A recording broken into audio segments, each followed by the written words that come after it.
We underestimated what it was to be a content creator immensely. We're going to explain how we choose the 15 best albums of the year according to both of us. Everybody can enjoy some brain rot from time to time. Yeah, I haven't really listened to any single The Cure album in my life. basically Cocaine the album,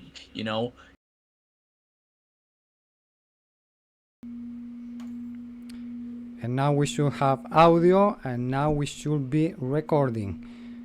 Oh, there. So, welcome again, my boy. Well, thanks. I'm thankful to be here, actually. Yeah. This is a deja vu, huh? Deja vu, yeah. It's almost as we recorded an episode that never was. Again. Yeah, exactly. It's almost like I feel like we did this before, man. Have we? Yeah. Are we wasting our precious time? What Nah. happened? Well, actually, what happened was that we actually did a stream. We did everything correctly. It was smooth. It was smooth as butter, as the British would say. And we forgot to record it, so we're now recording it. Yay!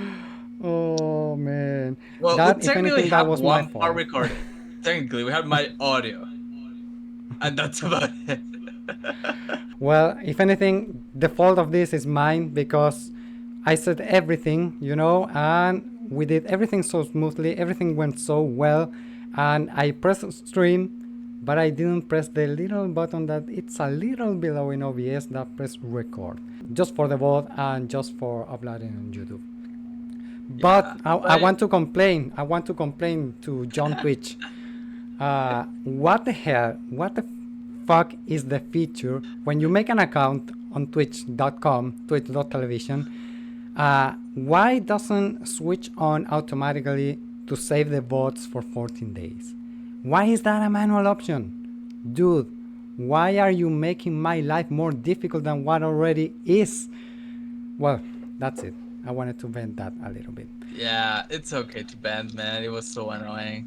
So, for the context, because we are talking straight up and nobody knows about what is going on right here, right now, welcome to all the possible viewers to Music Collective. My name is AlexMC, not because I'm an MC, because Music Collective, that's it. And I'm here with my boy Keno, and we are recording this episode 2 of We Are Restarting This Project, and we hope to do it better this time. Thanks for having me, actually. Yeah, it's totally fun to do this, actually. It's not a chore. It doesn't feel like that, so yeah, I'm happy to be here. I'm having fun despite the little The pain. scuffs that we're having. I'm learning a lot. So I'm having a really good time doing this little thing. We're doing this. We are rebooting this. We are redebuting this little project that we're having, because to recontextualize for the third or fourth time at this point, we started this thing about July, August last year, but Yeah? Storm. of things happen between life and between an experience. We underestimated what it was to be a content creator immensely. Things didn't go as planned, so that was a huge learning experience for both of us, and we hope to do it right this time. We want to change the expectations for this channel. As we said, first we were going to be going live every 2 Saturdays, and then we're going to upload this on YouTube. Nah, I don't think so. You're not gonna do that. Well, yeah, we underestimated the amount of work this is, how much life can intervene at the same time. So we want to take this a little more chill. What's the structure for this channel? We are going live on Twitch whenever we have an episode uploaded on YouTube. Or maybe once we have one, we cannot do 2 streams at max. But we want to upload content, and we want to have a consistency and some level of quality instead of a scuff fest, which you can see in the first episode. Yeah, like as Alex said, I'd rather have one good episode than 4 mediocre episodes, I'd rather have quality over quantity. With that too, let's contextualize what we're going to speak about this time. Of course, we are starting 2025, and the last year was a pretty interesting, very fun year for music. So we want to give our shoutout mentions and what is going to be the best albums from that year 2024 for us music collective. So this is the Music Collective Best Albums of 2024, sponsored by Microsoft Excel. A little context with that in a minute, but let me tell you about the structure, how we're going to present this. First of all, we're going to go with each of our best albums of the year individually, uh, or not individually, more like my albums of the year, your albums of the year, a little collage, and we will go on a broad context what it was with each one. And after that, we will go on our selected 15 best albums of the year that we both share in common, that we made a system to having a bit of a healthy competition, you could say, and Yeah. see what our common opinion could be. So, without further ado, we're going to start with my first albums of 2024. And first, how many albums did I pick? I chose a number of 25 albums, which is a big number for me, I want to say.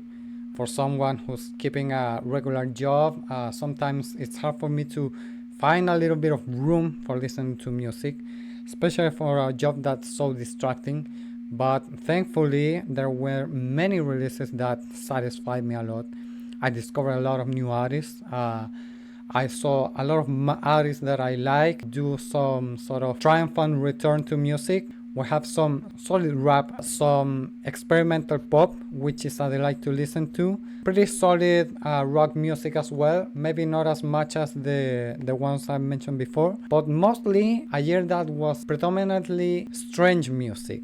Strange, enjoyable music. So I'm pretty satisfied with the 25 albums I've picked. Maybe I will move some rankings now that I've listened to some of these albums for a little longer. I think this year has been really exciting.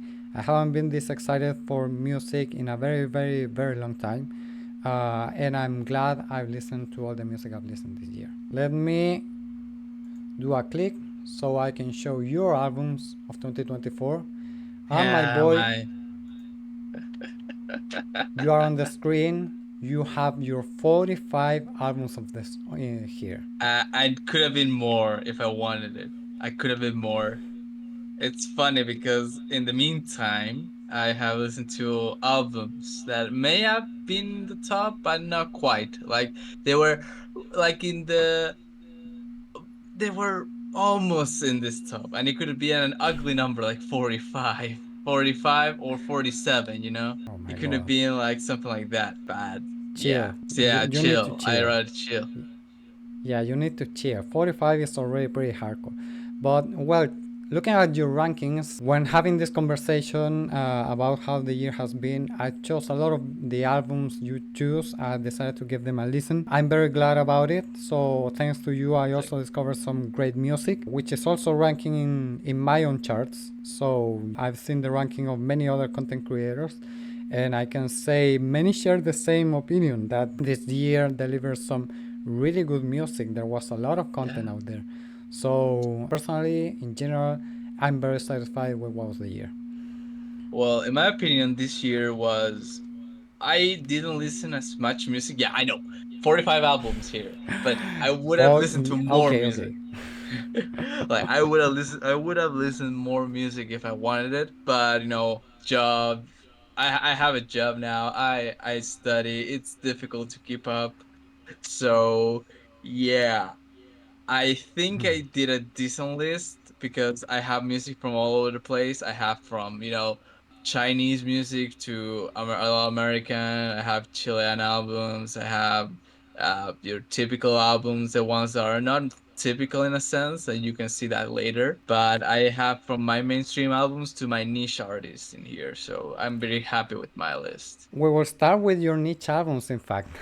So, Yeah. to go now in depth, we're going to explain how we choose the 15 best albums of the year according to both of us, and why exactly we're saying that this stream is sponsored by Microsoft Excel. What's the deal with that? These top 15 albums that we selected, we made the rankings that you saw. Like my number one has a score of 1, your number one has a score of 1, and we decided to make a formula to get an average. So that was to feel a little bit of healthy competition, to balance things out from all the broad variety of albums that we both have, our differences. We have this common ground. And looking at it, I'm personally very satisfied. I think it's a very good selection, especially with number one. We're going Yeah, into number one that. will shock you. The actually album of the year, Yeah. objectively. So that's how we made it. And so we're going to start. We're going to go with the number 15. And the number Okay, 15, you are going to take it first. I'm going to give it the title, and you're going to go in depth in with this little assault to my brain cells. Christ Dillinger by Bass Negative Squad, hosted by DJ Smokey Actually, and Shadow Wizard Monkey Gang. Yes, that's the full name of the artist of this album. no, that's actually the name of the album. The name of the album is Bass Negative Squad, hosted by DJ Smokey and Shadow Wizard Monkey Gang. Oh yeah, you're Money right. Gang. Sorry, I'm dumb. Well, sorry, Money Gang. this album Yeah. stole my brain cells, so it's a little normal to think that I can mix things out a little. No, yeah, but I understand that because this album, the name itself, the name itself can burn your brain cells in a way that only the television in the 90s could do. It's called Bass Negative Squad. What the hell can you expect from an album called Bass Negative Squad? You can expect rap meme, cloud rap, all that stuff. And yes, you'll be right because this album has songs I hate, which I love because it's weird, it's odd, it's stupid. It has the oddest bars you could ever listen to. It has songs about fentanyl and stuff like that. It's just so dumb that I love it. It's just so ridiculously meme that it's a joke. And if you take it seriously, you're wrong. And like, no, you shouldn't at all. Yeah, that's my opinion of Chris Dillinger's bass negative squads, hosted by DJ Smokey and Shadow Missing Money Gang. We love casting spells. Well, I want to add to this one of the albums of all time. Uh, I listened to I listened to this a little bit, like half of it. First of all, you don't go with a serious mindset. You go for the silliness of it. Everybody can enjoy some brain rot from time to time. We live in the 21st century and we live in the time of the internet. So, well, what you see and what you read is what you get. I don't know what else to say. It's just a big dumb album. You have to consume it like that. It's the skibidi toilet of music. But yeah, skibidi toilet is not so terrible after all. If you look at it from the broad perspective, give this a chance. Yeah, you know what? I'm not mad. I'm not mad. Base Negative Squad. It can keep the number 15. It it deserves. Yeah, Okay. it's a great album that I highly recommend if you want to do stuff. It's an album that you don't listen with a mindset. Check out the streaming of this album on YouTube. Awesome video, awesome Yeah, gameplay. yeah, the gameplay of that video game by Snoop Dogg is just so ridiculous. Yeah, it's crazy. I showed this album to an online friend I have. He absolutely loved it. So I gotta give it credit. It is what it is, and it's very good at what it is. It gets the job done. It gets the It job gets the done. job Yeah, done. Yeah, splendidly, I have to say.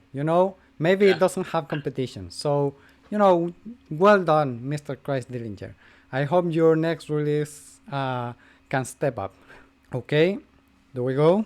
Number 14.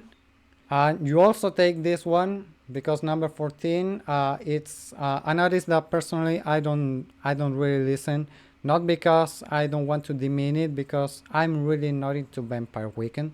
A little that later, but we have only got What's Above Us. So, Keno, what about this album?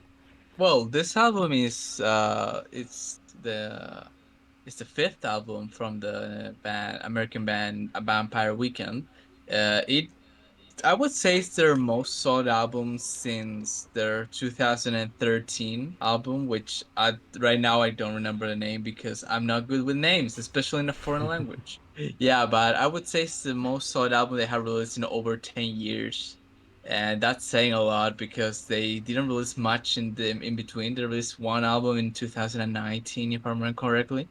And other than that, yeah, this now trio of musicians now play excellent rock pop in a sense, like that kind of hipstery wave of rock, and it sounds great. This album has, first of all, it doesn't feature that ugly ass cover that they used to feature which you hate with passion. It's actually an album that it sounds enjoyable. It has nice songs, and if you can, tolerate the vocals, which to me that's the most annoying part of Vampire Weekend, the vocals, which sound like I'm going to the store or something dumb like that. I don't like it as much, but if you can tolerate that, this album is a nice, enjoyable listen. Well, I've seen many content creators when they talking about this album when it's on the rankings. Like you say, like this is like a big comeback for Vampire Weekend, going back to the roots, going back to the sound that everyone expect and like about this band. It's like that is the main thing that is being spoke out loud. Like Vampire Weekend is back. Yeah. So, well, as I said, I don't listen to Vampire Weekend, not because I find them bad music. In fact, I try to listen to them. I'm just, well, personally not really into it. Like I've said like 100 times already. I was very drawn out by the album covers from their previous records.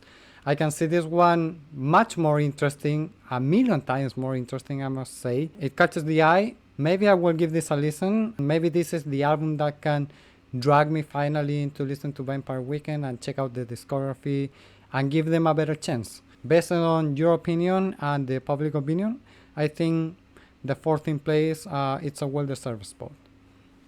Yeah, I would highly consider listen to it again because this album was released early in the year, so a lot of things has happened in between. As you can I see. see, there's albums that had a shock impression on me that I put highly, but then it kind of drawn out. Yeah, I had that experience as well.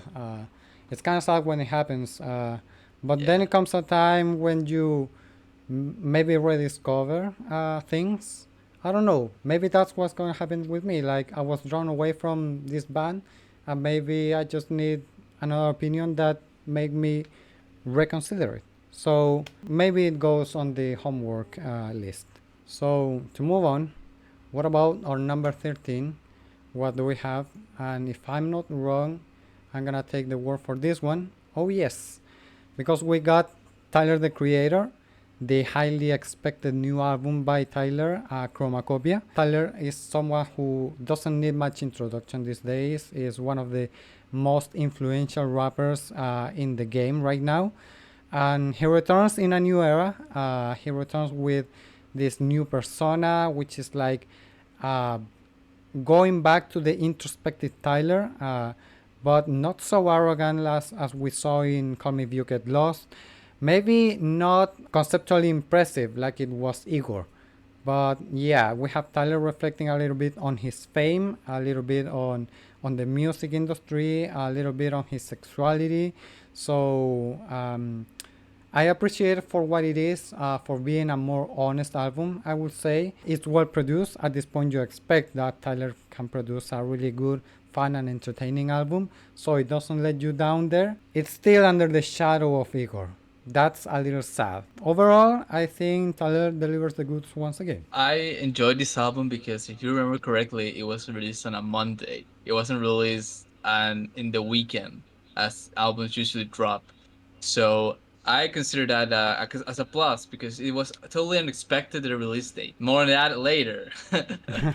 I thought this album, as you said, is not it's a step forward, but at the same time, I wouldn't say it's a comeback because "Call Me If You Get Lost," which was Tyler's last album, wasn't bad at all. It's just not Igor, as you said.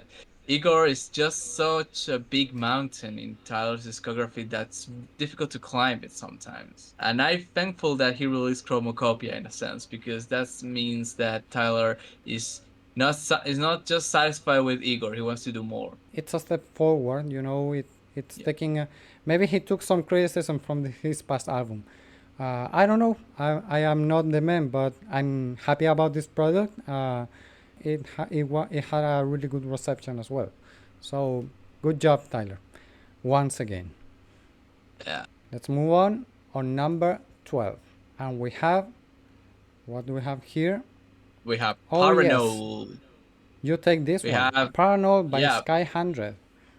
yeah, Sky 100. If I remember correctly, kind of fourth, kind of fifth, kind of third album. Weird. Collaborations are weird. I don't know how to consider them as an album, as a side album, as a main album. But yeah, this is the latest album by South Korean artist Parnell. It's kind of jangly, kind of less shoegaze than the albums that came before. More jangly pop, more post rock, you could even say. It's weird to explain. It's a highly enjoyable album that has the sound of it sounds like really South Korean. I don't know how to explain it when I talk with friends, but Hmm. sometimes an album is from a region or a place based on their sound. Like Hmm. Chilean rock, you know how that sounds. So yeah, it has that South Korean sound, which a lot of shoegaze bands used to have back in the 2000s. But it now evolved into a jangle pop, jangle rock kind of sound. It's not the same as post punkish and shoegazy as their debut was, which I'm. It's weird because I like this album, but I know that this is not their best album. For me, this is their worst album actually, which is funny because it's in my top 10. That's how good I like them. I highly recommend this listen if you can tolerate vocals that are non-English or not in your native language, because it's great. It's a great album, enjoyable. Not the best, but a good. It's a step forward, as same as Tyler.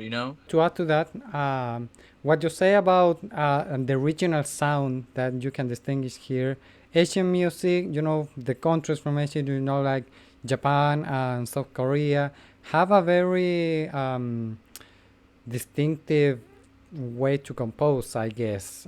It's clearly there. If you listen to music from Korea, from Asia in general, you're gonna tell, especially when it's rock music. So that sound is here. The shoegaze production is here. They go straight up to that. I listened to this album. Wait, no, I listened to half of this album, to be fair. The first half, to be honest, I feel like this one is a little overwhelming, maybe. Like you say, well, I don't know the band. I have to be honest. But like you say, maybe this is not their best record. Maybe I can feel that. I think the production is a little, I don't know if I should say overdone or maybe not well done. It's a lot of sound, it's a wall Yeah. of shoegaze sound. Maybe that's intentional, maybe it's just not my vibe, but that drew me off a little bit. It was like listening a little bit to Fishmans, mixed with a Mm, little bit of culture of the Deepers, and mixed with a little bit of Boris, adding some noise yeah. to that pop rock sound. Maybe that made me feel a little bit uncomfortable or out of my zone, out of my comfort zone. But yeah, credits go where credits do. It's not exactly a bad record. I'm sure a lot of people is going to find it their cup of tea. I see people loving this. I've seen this on many charts. So yeah, to be fair, that's just my opinion. Don't be drawn away by it. I think that Parnell by Sky 100 does deserve a chance and does deserve the spot as the number 12. It's a solid record, I would say. That's my final sentence about this album. It's a solid record. Just that. That's fair. So, To close up our first five, we and to close up, let's say, the bronze medal from the albums of the year. What do we have on number 11? And if I'm Oh, correct, I'm taking this one. Oh no, this one is The Cure, Songs of a Lost World. You're gonna take this one once again. yeah. Yeah, this is the bronze. I'm the bronze guy, you know? I'm the bronze guy. Yeah, yeah, indie band The Cure. This album was a comeback from one of those serious comebacks because The Cure didn't release an album since 2008. To put that in perspective, I was 10 years old and now I'm 26. That's a long ass time. Man, But this album was a serious comeback because, well, released on Halloween, of course, because The Cure, the less edgy thing The Cure has done ever. It's a great album. It's solid. It's their best album since Disintegration. If you know that, that's from 1989. It's a long ass time. And this one was kept in a way that nobody listened to it until this year. I thought that's sacrilegious. We should have listened to this album way back, at least 10 years ago, because I think this album has great songs like Alone, A Fragile Thing, Drone No Drone, and the beautiful end song, which lasts 10 minutes. It's just so good. It's a 10 track album that has a lot of nice songs, and those songs they fit well into together. It's basically a really solid album that has kept the expectations, and they live up to the expectations. It's surprising because when a band doesn't release an album in 16 years, you're gonna go like, sure, it can be bad. I don't care. But The Cure, they released an album and it was great. It's their best album since basically when when West and East Germany existed, man. You know, like that long ago. I think it's a solid album that kept expectations and they live up to them, and it's just so good. I've listened to this album once, only one listen, and I really liked it. And I kind of feel regret of not placing it somewhere in my ranks.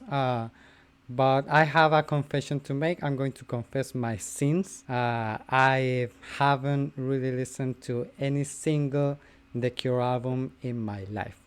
Excluding this, but that was one listen. You can really call that a full listen. Despite being The Cure one of the most influential bands for one of my some of my favorite bands like Nine Inch Nails and that whole industrial and the emo scene, they were significantly remarkable for that music genre. And despite that, I didn't really give them a listen. Maybe the hits were not exactly my cup of tea. I'm not devaluating their music. I think they're great at what they do. But maybe I was a little drawn away from listening to the whole The Cure experience. But to be fair, this album is something I see myself returning to. I definitely want to give it a better listen in a better environment from what I gave the first listen ago. It's very well produced, I have to give credit to that. It's fantastic production, sounds really clean, sounds from this day, this is not nostalgia bait. This is something that kind of goes into experimental, it doesn't stay, like, oh man, this is our fan base. No, it goes beyond that, It's a fantastic record. I will listen to this again. From what I've seen, The Cure pretends to make a follow up to this, so that's pretty exciting as well. Yes, with a world tour. So yeah, I think The Cure, Songs of a Lost World, it's pretty good. Yeah, it's a good take, and you have homework now. I have We a lot have of a couple homework. I don't done. know if I'm gonna. It's piling up, man. It's piling up. But yeah, I Yeah, will you give put it in the this a background. better listen. Yeah. You should recommend me another album by The Cure, by the way, so I Oh don't go yeah, blindly. totally. Disintegration or pornography. Yeah, it's called like that. Okay, From 1982. Yeah, Disintegration is more, I would say, gothic in a sense, but pornography, you can hear that industrial influence over all the bands. It's the most industrial album The Cure ever made. That's why I recommend it, and it's my favorite album. okay. Yes, it has that in my opinion, awful drums, which is very, or how I say this, it's very industrial. That's a straightforward way to describe it. So, Yeah. I mean, I'm already in. Now So you we take it away, close if I the remember first correctly. five. This is our bronze medal, and we're going to the silver medal. What do we have on number 10? And now, if I remember correctly, this one is something that I'm going to take. Let's see. Yes, on Yeah. number 10, we have Hyperdrama by Justice. Rescue from being buried in your charts, I saw it pretty far away, but it is my number 5 album from my personal rankings. Yeah. Justice is back. Well, Justice never exactly left, but I think this Yeah. is a pretty good and solid return because from the debut, which is his favorite album, I feel like their following ups, the two follow up albums, were kind of like recycling the same sound. Not exactly bad. It's EDM, you don't go for deep music experience, you go for the fun, for the dance. But this one is distinctly different because it takes influence on the synthwave sounds, a little bit of retro, but also keeping that experimental, keeping the heavy metal influences, keeping the rock influences, and some of the bangers punch really hard. But overall, I think this is a little more atmospheric. It's a little more chill. It's a fantastic album for listening to while driving. That's my experience, and that is why this is one of my most listened albums, despite not being my favorite.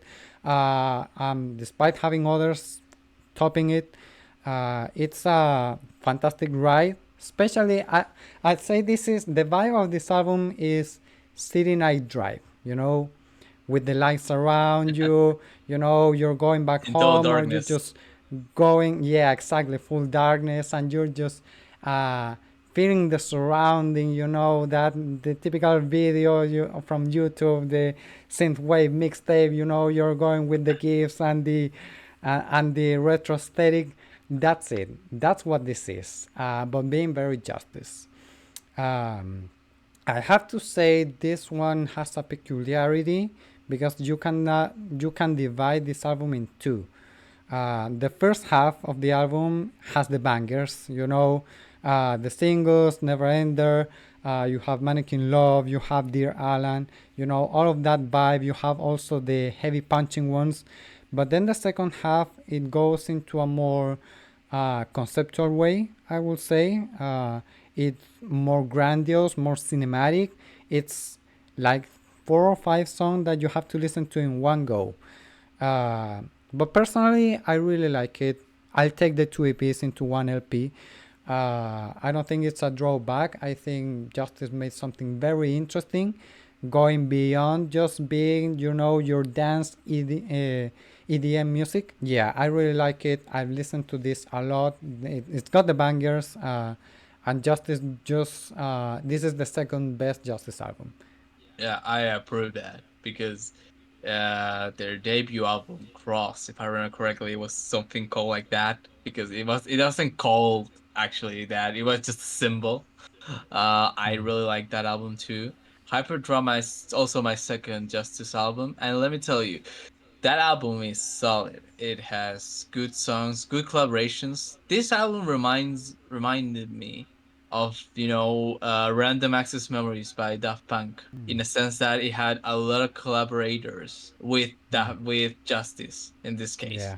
because it has Tame Impala, it has Conor Maxon, it had Thundercat, if I remember correctly, which is always a plus to have Thundercat in your boat, I guess. I really, really like this album in a sense. It was an album that I also listened a lot while driving because it has that wave of I drive, basically. So yeah, Justice. I'm really happy with this album. I highly recommend it for the people who are not into Justice. I think this is also a very good introduction to them. So yeah, what do we have on number 9? Let's see. On It's number your 9, album. oh yeah, we have Lupe Fiasco, Samurai. Well, Lupe Fiasco, a really good rapper. Sometimes underlooked, sometimes overlooked. You know, Lupe Fiasco is a little bit of a mixed bag when it comes to his releases. He has some of the best albums in the game, and some of the weakest. Really, you can tell they're not very good, to put it gently. Lasers, lasers. Yeah, yeah, yeah. And Drogas lead as well. But yeah, Oh yeah. this time I'm glad to say that this is one of the good ones. Lupe Fiasco comes back with this short running album. It's about 30 something minutes. You wish it had a little bit of more runtime. It goes away too quickly, but maybe that's for the better in a way because well, when I first listened to this, I pay attention to the production, I pay attention to the flow, very solid. It kind of takes influences from what I say is Nujaves. You say it was a little bit like Jake Dilla, which is also a very valid, strong point. But when I was preparing this little list, you know, I discovered that this is also a bit of a conceptual album that is dedicated to one of his favorite artists, which is Amy Winehouse. And I was like, what? Yeah, this takes that and reimagines Amy Winehouse as a sort of samurai rapper that goes in some sort of adventure. It is really good. I saw a video by a content creation called Professor Sky, which goes really in depth into that, in the story that this thing is trying to tell, and how apparently Amy Winehouse was trying to transition from a blues singer to a form sort of rapper or taking rap into her music and her art, which sadly we couldn't see because of her tragic passing. Well, in fact, Amy Winehouse was very good friends with people from the rap scene, like Mos Def, if you didn't know. So I believe it. I believe that maybe she wanted to add some rap into her music. Maybe I'm not sure if being fully rapper, but overall, I think that the concept is really good. Even if it went above my head when I first listened to this, still the production is solid, really good beats, really good flow by Lupe. So this is one of his good albums, as I would say. And when you have a good Lupe album, it is really good. Yeah, I enjoy this album a lot because it has that boom bap sound to it. The title track, Samurai, has one of the strongest openers of this year alone, to say the least. With that, with those samples of jazz like the do do do do do do do. Mm. Yeah, those sounded great, and Lupe's bars are in the top in the game. My only criticisms, I told you behind cameras, was Mm. that I found it very short for its own length because it lasted Mm. like what 35, 30 minutes, something around that time, Yeah, and I would I have think it's the loved to. shortest running album to this date. Yeah, I would have loved to listen to this album if it lasted 40 minutes. It would have been enjoyable, but we have to be thankful for what he did. You know, a good straight up Mm. album. I'm thankful for that. So, Lupe Fiasco, if you're watching this by any impossibility, release the extended version of this. You know, we want more. But yeah, I agree with that. This album goes away too quickly. We have what we have. I still really love this album. One of Lupe's returns, and I hope he keeps on the quality and doesn't have a fall down like he had some albums ago. Next, what do we have? Number 8. Yeah, it's number 8. I think I'll Oh, take this one. okay, sorry, I did a. There we go. JPEG Mafia.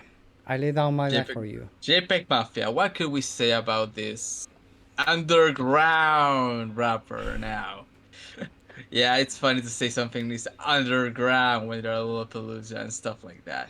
You know, it's funny. We can hear his evolution of sound once again in I Lay Down My Life for You, which now features samples that really resonate with new metal of all genres. Which, you know, it makes sense because of JPEG Mafia's or Peggy's experimentation, you could say. It has great samples, great songs like Sin Miedo. We have, yeah, it's really cool like that. We have I Scream in the Mirror Before I Interact with Any Blank, with anyone. Because yeah, it's so long that my copy and pasting didn't show it the full title. We have vulgar display of power. We have uh, Jihad Joe. We have Tura. We have ex-military, which really sound like the albums that he listened to while that influenced this sound. It had the sounds of those albums by Pantera. We have the sounds of Death Grips. We have the sound of Sepultura. We have all those sounds, and it's great. It has great collaborations with Denzel Curry and Vince Staples, my beloved, which are great because I love them both. But yeah, it's a great album with a lot of influences that are not the things Peggy were known for. Because JPEG Mafia was always up to some making your own music, making your own beat, make your own mastering, make your own everything.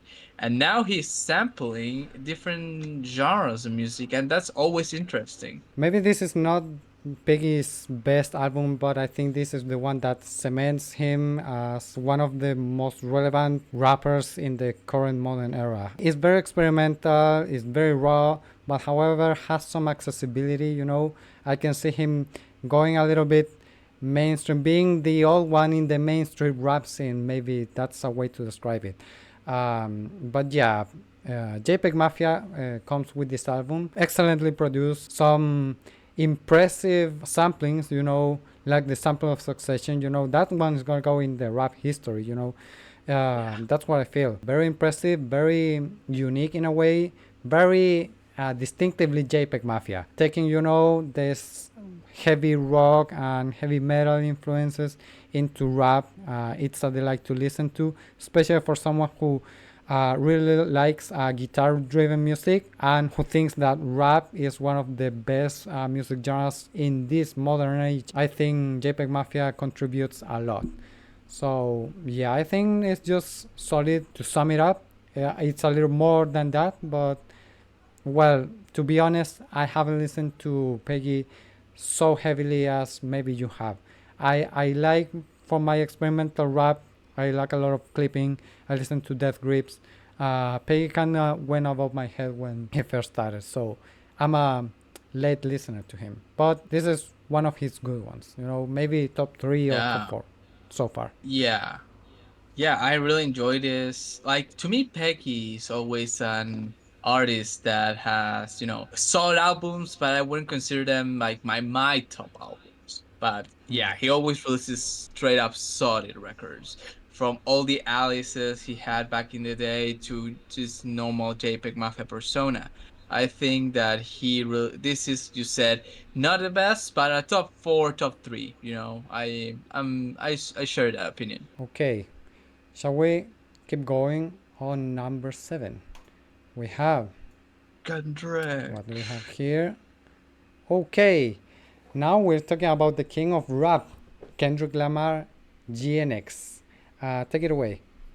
Well, Kendrick, my beloved, I love that guy. He's a nice fella, I guess. Never met him, but I sure love to. Yes, exactly. As I said to Alex behind cameras, I was planning to buy that album, but I back out at the last second. Yeah, but yeah, GNX, Kendrick's back, baby. Another drop, basically, on the face of the earth. Nobody expected it. Nobody in this world expected it. Well, like we kind of knew he has something going on, but we didn't knew it was gonna be this good. You know, because this is better than Divorce the Album, as I like to call it, or even better than Damn, because I'm a big Damn apologist, but I'm not as a big Damn apologist because this album rocks or raps. Whacked Out Murals, Luther, Man at the Garden, Reincarnated. TV off with that great sampling. Hard Ooh, Part bro. 6. Yeah.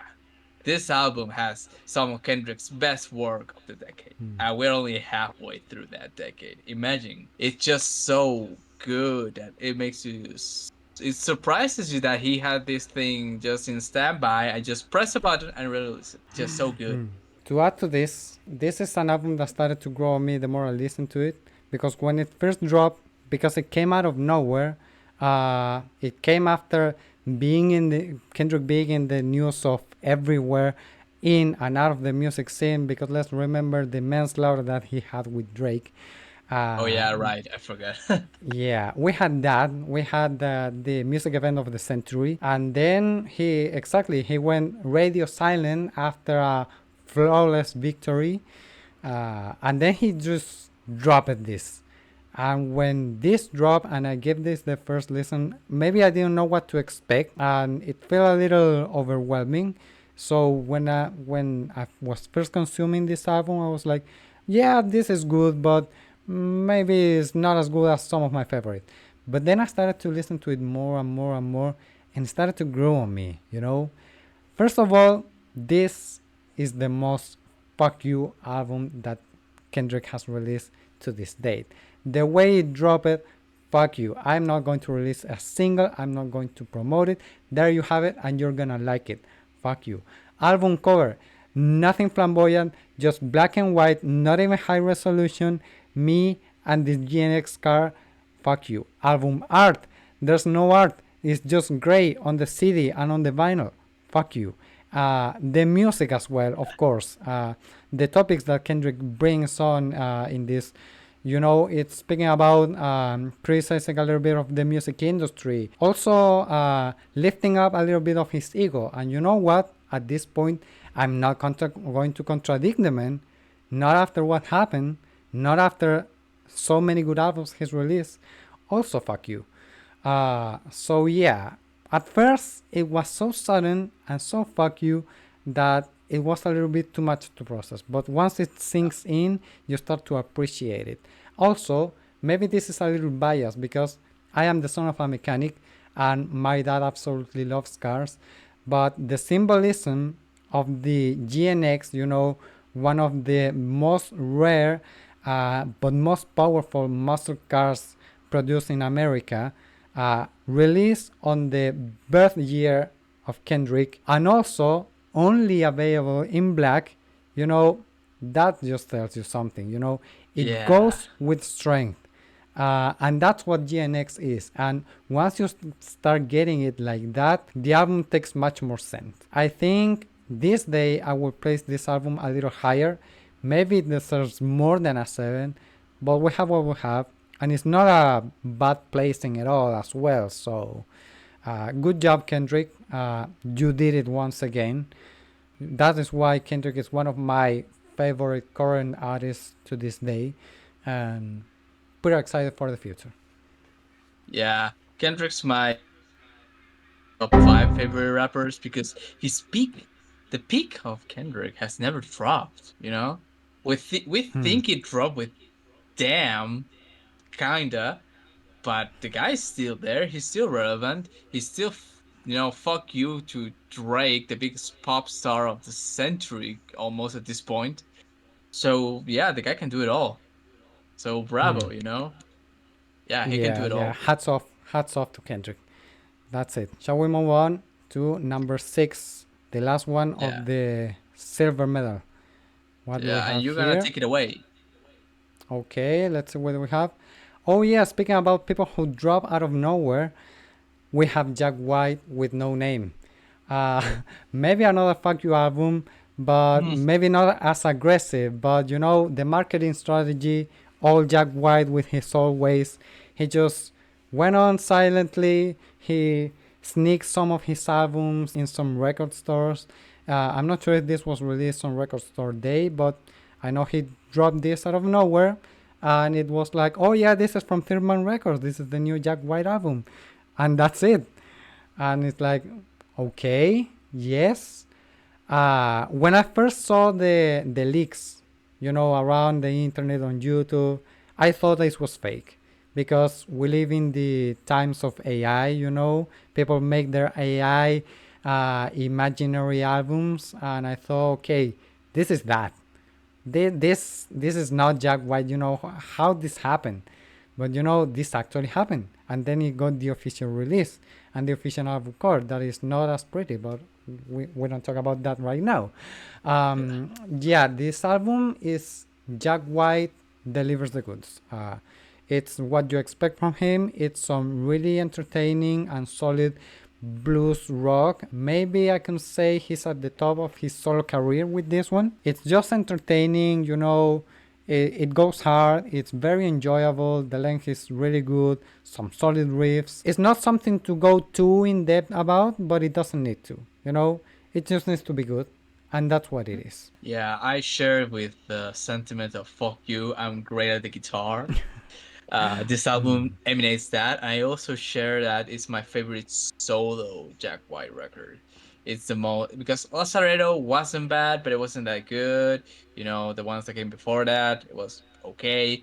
But this one, No Name, it sounds fresh. It sounds stylish. It sounds great. What else can you say? It's just a great album. Released out of nowhere. Nobody knew who this guy was. We just knew that it sounded similar to Jack White, and hey, it ended up being Jack White with the white vinyl that nobody knew where it came. Yeah, it's just such a like lost media story, but it's actually just Jack White releasing music once again. It came out of nowhere, but you can expect it from Jack White. It's the kind of shenanigans that he's well known Still, for. yeah, still Jack White. Oh, you Yeah, silly Jack White, you did it again, you silly bastard. yeah. I Yeah. accept this from I accept this type of shenanigans from two different artists now, Jack White and Kendrick. You can do whatever you want at this point. It's funny that in this year we had these like out of nowhere albums. Not exactly all of them, but we had these announces and quick releases like we had with Tyler. We had this out of nowhere, like Jack White, like Kendrick. That's a funny thing that happened in 2024. And I really enjoy it. Maybe we can, maybe we can have something like that with Boards of Canada. They have been active Ooh, on their social media. yeah. They have been active. Yeah. Maybe. That's weird. Well, we have to wait and see. We have to wait and see. Okay, Yeah. we move on from the silver medal, and now we're going for the gold. What are our first number 5 best album of the year? You can say that this is now the best of the best. Are you ready? Yeah. I'm ready. Are you ready? I am so ready. You have to hold me back, my man, because I'm gonna take the number 5. The number 5 Okay, take it away. here is my number 1. And my number 1, man, this is one of the albums that I've been the most obsessed the whole year. And what do we have here? Jordi We Grip, have the new sound. Oh man, this album has been so delightful to listen to. I can speak about this all day. Well, context. Jordi Grip, now we can say ex Black Midi. Hopefully not completely over Black Midi. Let's say that it's in hiatus. Just solo adventuring each one of the members. To expose my sins to the public once again, I had Black Midi in my homework list for a long time. I have only listened to the first album before I listened to the new sound. So I wasn't aware of Jordi Grip, the ex Black Midi. Jordi Grip was like a name that came out of nowhere. I was not fully aware of the separate parts of Black Midi. So when I saw this going on everyone's mouth, I saw this ugly ass album cover. I was like, I'm gonna give this a listen just for get this over with. For say I'm part of the group. Homework's done. It's mid, and I was not ready. I was not ready to hear Jordi. I was not ready to still hear the Black Midi craziness, but taking some influences from very Hispanic music, like bossa nova, like samba. That was crazy. From what I've read, this album was partially recorded in Brazil. You can tell of that because the album is hella cursed, but also because the album has this Hispanic flavor. So it's got this Hispanic music influences that go so well with the album. I have to say, I'm kind of glad that we fucked up the last recording because I can describe this one a little better, because the lyrics in this album are so important to the enjoyment of it. It's just absolute insane, and I've heard some very divisive description of it. You know, like, oh, the incel album or the red pill gloriousness of the absurd. I don't know. I have a better way to put it into words. This is Jordi Grip's Broadway. musical show of the biggest loser on this earth. That's a way I can put it. You know, because you have this male protagonist who's just an absolute fool of himself, who's absolutely delusional, who's completely delulu, um, going on this crazy misogynistic ways of being, you know, but it's presented in such a way that you kind of empathize with the crazy protagonist, and that's the magic about the new sound. Because you have this awful character, but the music is so well done and so energetic that you get immersed and you kind of root for the guy, knowing that it's all fucked up. The more you listen to the lyrics, the worse it gets, but in the best way possible. So I absolutely love this. I can speak about it the whole day, so I'm going to stop myself by just summing it up. I haven't had this enjoyment since listening to some Mike Patton related musical project. Is that crazy in the best department? Georgie Creep, Black Midi, you have that intensity, but this intensity is different in my opinion. But while Black Midi was so energetic, this one sounds like King Crimson in a sense. It sounds like Frank Zappa. It really reminded me of Frank Zappa, this album, which the wacky characters, the wacky lyrics, basically cocaine the album, you know? It sounded so energetic, so frenetic. It's just so it's good. It's an album that you don't know what's gonna sound from your speakers, you know, you don't know what is coming from them. You don't know what's gonna come from them. You don't know what you just listened. It's just a great album. It's funny because I listened to this album while it was in the highway. Not a great experience. It was awful, but I enjoyed it. Sounds like It's also like hell. one crazy ride. It was one crazy ride. It was one crazy ride. You said it. It's just good, you know. It makes me hope for a Black Media reunion or a solo career. It's just that good that it doesn't make me mad that Black Media is on hiatus. It just makes the music that's gonna come from this more exciting. I agree with you. I hope that Black Midi is not completely over. From what we've seen, you know, the guy is kind of departure, but in a good manner. You know, there. I want to think that this is just a break. I'm happy for Jordi Grip on this release. I think this is very satisfying for him as well because he could find a sound that he couldn't add on Black Midi, you know, a little slower, taking music from all around the world and making this crazy concept that maybe it wouldn't work as well as a Black Midi release. But yeah, I think Jordi Grip, the new sound, well, is there, is my number one. It's well balanced in both of us, number five. To not go on forever, because I can go on forever with this album, I say the new sound is an excellent album and you definitely want to give it a good listen. Okay, to not go full tangent Jordi Grip, to not go gripping all the way in, let's move to number four. And what do we have here?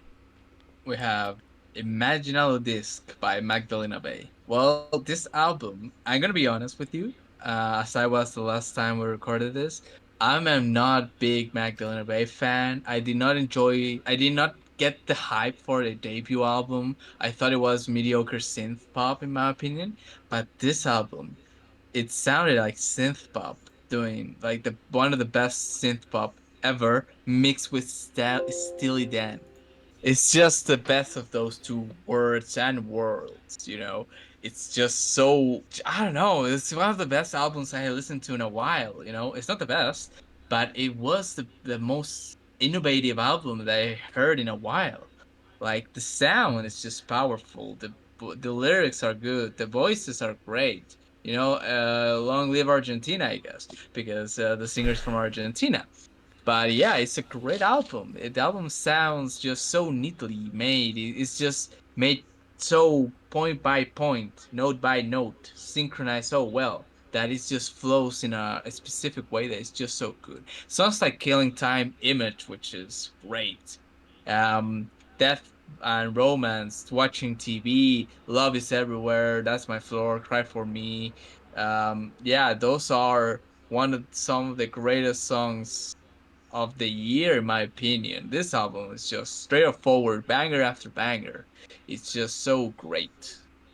I could go on tangent as much as you could on Jordi Grape and McDonald Bay right now, but I'm gonna let you talk.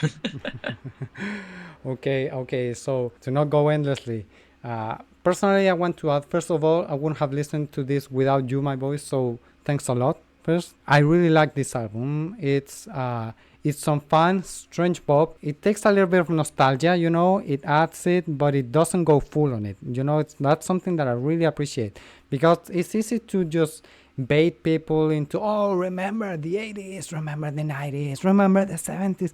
No, this one Yeah.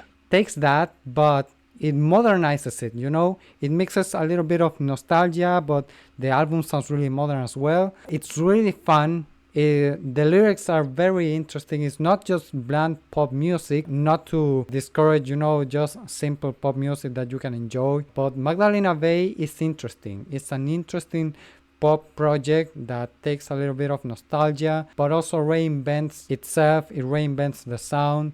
It's overall just a really solid project. I didn't know about Magdalena Bay. I think they have some previous releases, not many. Maybe I will check them out, but mostly I'm excited for what can bring into the future. Also, I have to say that the Hi, Matt. promotions Where have on you the been, my YouTube friend? shorts It's been are ages. very fun. Takes clear Who, me? influence on I've the been internet down culture as well. I really like this album. I also rank it really high. Overall, this is just a very solid record. Yeah, it's just a really straightforward banger after banger, which I am thankful for. As I say, I hope Magdalena Bay can bring up some more interesting stuff in the future. Moving Yeah, on, what do we have this here? is that's yours, your boy, my boy. Okay, yeah, I think I'm gonna take this one. On number 3, if I'm not wrong, I remember which one it is. Beth Gibbons, Lives Outgrown. Beth Gibbons is back, baby. Beth Gibbons, my beloved. Um, as people may or may not know, I think most of people know, Beth is the former singer of the trip hop project Portishead, Don't say which is was. That's sad. uh, sad. It's true. But yeah, Portishead, you know, some of the most influential bands in the trip hop movement with the debut Dummy. That album speaks by itself. It's got a legacy that everyone can recognize.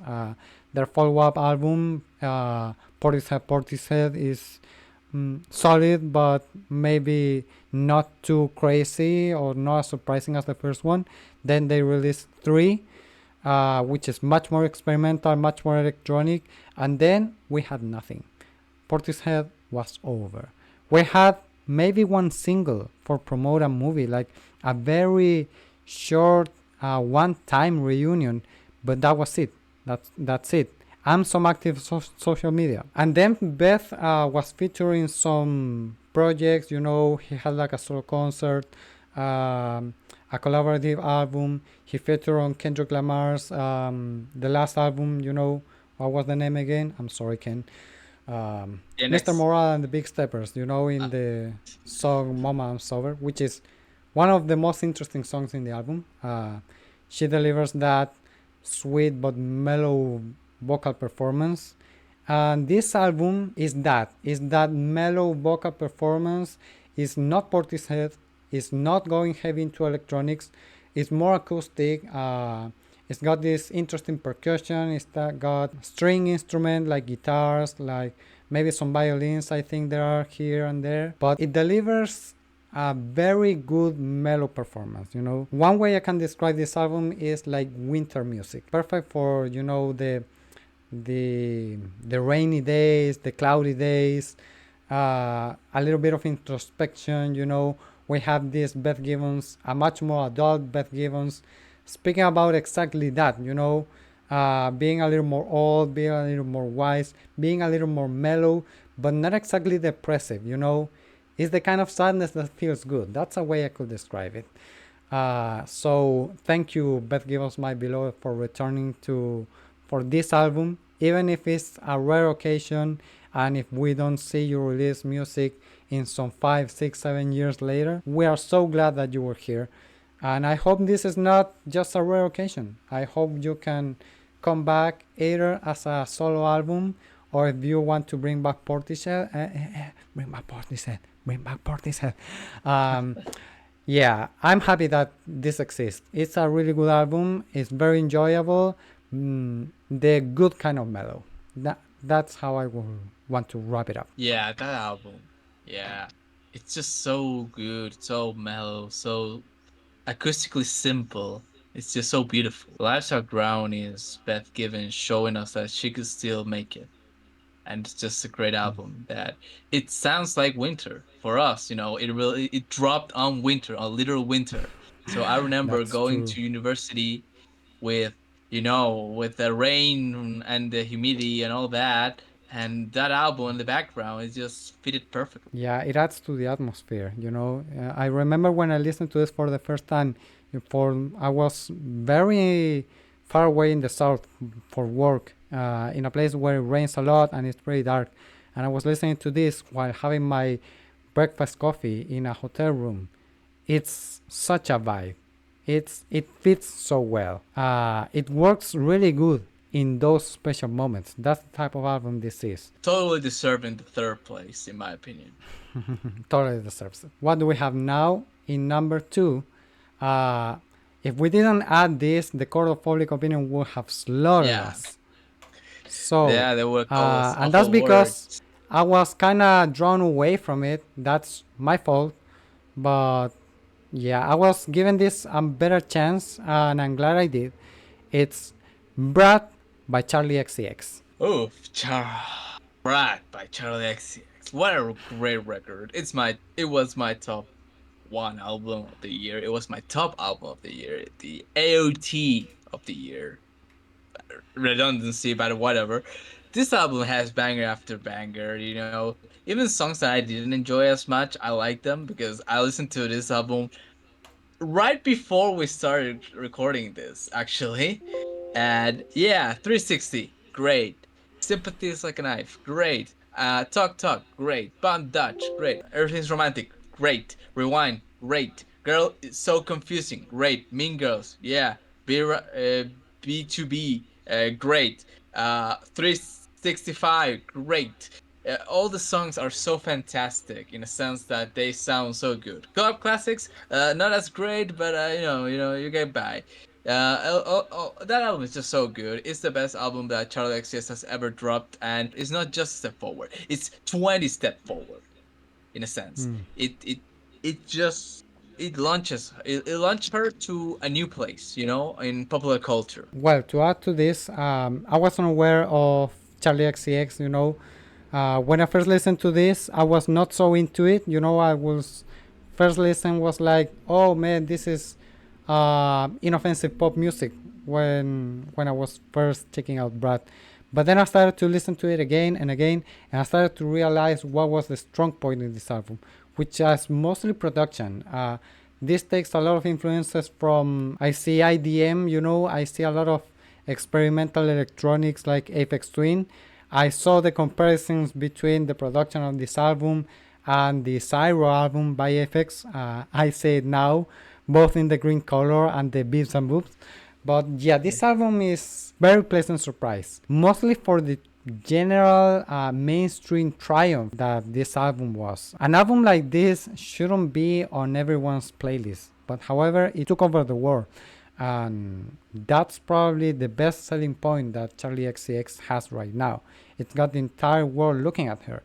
And this is a triumph not only for Charlie, but I say this is also a triumph for what is internet culture in general, because the promotion that this album had was just Charlie and her group of friends and simple but smart marketing strategy, placing Brad everywhere. And the album cover, as ugly but effective as it is, it really makes an impact. this album cover is going to go down as one of the best in history or most iconic in history. You Yeah, know, yeah, kind of I like completely sure. Talking Head 77, because that is just text in a red background.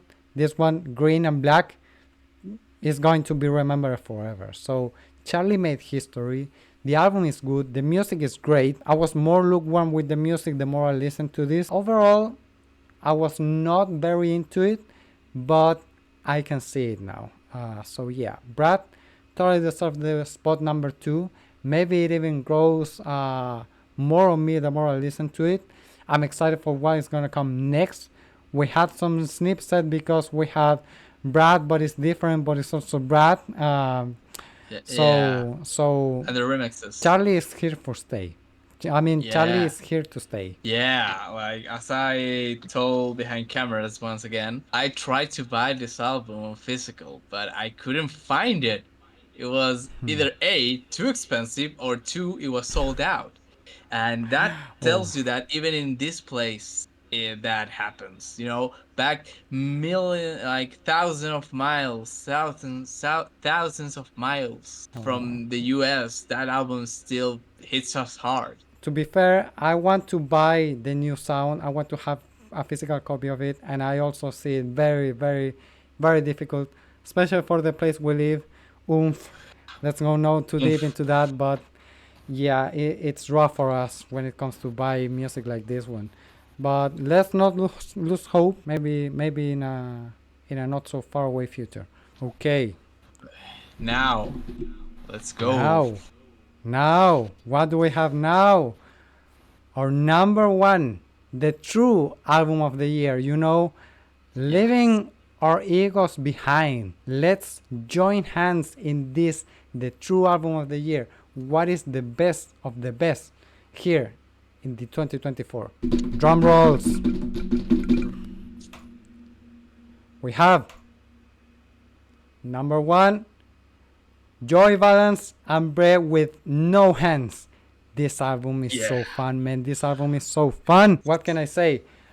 Joy Balance and Bray, just a duo of self-produced artists that kind of bring back this vibe from the Beastie Boys, but also kind of being a parody, but also trying to bring the nostalgia from the 2000s, but also kind of bringing the meme culture and the internet culture of this day. It's a combination of the most fun things you can imagine blended into one album. No Hands is an absolute delight. What you see in the screen is what you get. This album cover, it tells you everything. And maybe it doesn't give enough justice, The album is just so well produced, so well performed. It's not cheesy, you expect this to kind of go bad at some point. No, it's just really, really, really fun. Very, very, very enjoyable. These two guys are just having fun making this music. You can feel the chemistry.